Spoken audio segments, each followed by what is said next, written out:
Welcome to another episode of Doing Philosophy, where I am continuing my discussion on epistemology as part of my course on epistemology. I just discussed Rene Descartes' theory of knowledge, and as I whittled down to try to make sense of his idea of perception and the whole idea of innate ideas, we're born with ideas. There was a lot of confusion, and I needed to take a little pause. And that's exactly what I'm going to do right now. What I'm going to do now is to pause and give a modern presentation of what all these philosophers are grappling with. And that is going to be with this wonderful image here. We're talking about the mind, the human mind. And vaguely, I can talk. But it's much easier if I give a modern illustration. In fact, modern technology illustrates the drama that's occurring within the totality of epistemology. And if you're going to see that, this will be much easier for you. So before technology, before computers, you have these philosophers who are actually the biggest psychologists as well. They're trying to figure out how the mind works so that they can do better philosophy, basically. So in front of you is a rendering of the human mind. The human mind is like that. It's not a little spot and look in the place in your head. The human mind is total. It is total. It encompasses the entire body, right? And so what you see in front of you right now is an interpretation of what the philosophers are going to do. They look inside their head and they see this information, and all these images and lights and everything represent information in the mind. You see, information in the mind. And they notice that the organization, we're going to go back to Thales, the beginning philosophers, that the organizations of your ideas, the logical consistency of the ideas represents or closely correlate to the external world. And the process of reasoning is that I can manipulate these ideas in the right way. The result I come to in my mind will be true in the external world.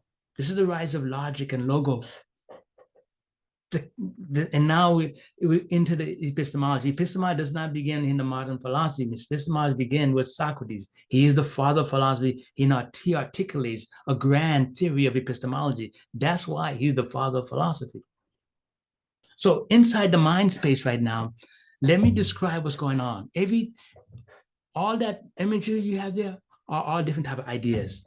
So Descartes talked about innate ideas. That's when your mind can see inner truths, like when you're hungry, when you're sad, when you're upset, and also with Descartes, you can recognize your existence. Only you can recognize your existence. Only you can recognize when you're awake, as opposed to being asleep, right? But this notion of intuition is very powerful because it's the doorway to all of the other knowledge, right? All the other ideas, I should say. Descartes talks about a wax example. When he's talking about the wax example, he's talking about what is known as empirical ideas. Descartes talks about the empirical ideas, what you see with your senses, the shape, the color, the sound, the taste. Those are empirical ideas. Socrates discussed those. So inside your head, like for example, inside this itch, wherever you see these buildings and this tower, those will be empirical ideas. That is, I look into the world, I experience these things, and the idea forms in my mind. This is going to be called an empirical idea. The next philosophers, the ancient philosophers, I should say first, discount these as not being very significant, and they focus on more abstract ideas. Like, for example, Plato would see the tower and say, how was it engineered? What is the blueprint that made that tower? So Plato is focused on the design that makes for the tower to be possible, right? Aristotle looks at the tower and say, how do I know the right blueprint was used? What blueprint really is used there? So Aristotle look at the essence, the essential blueprint that's really being used there. So we have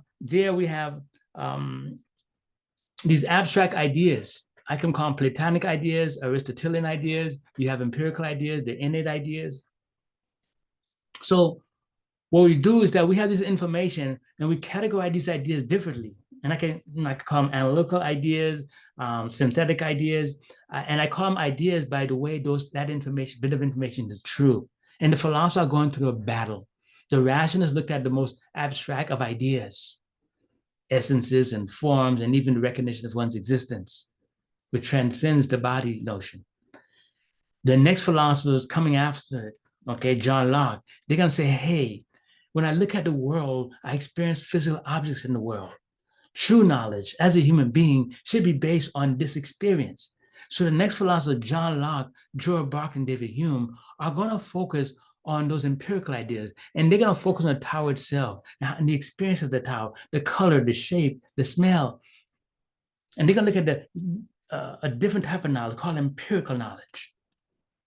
See, when you have the tower, it's not ever going to be false that it doesn't have a design, both an external design that the manufacturer have and both an internal design, that which is actually used. And it's not, and Descartes is never going to be wrong. Why?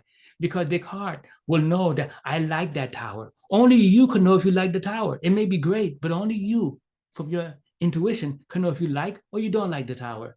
There's always a Cartesian knowledge to every object in the world. There is always an Aristotelian component to every object in the world. There's always a Platonic component to every object in the world. It's a lot of confusion there, right?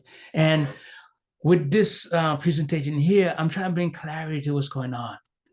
When we look at the empiricists, they're going to be focusing on the experience of the object itself. And they focus so much on the experience that they forget some of the abstract stuff, which then becomes a weakness in their particular theory.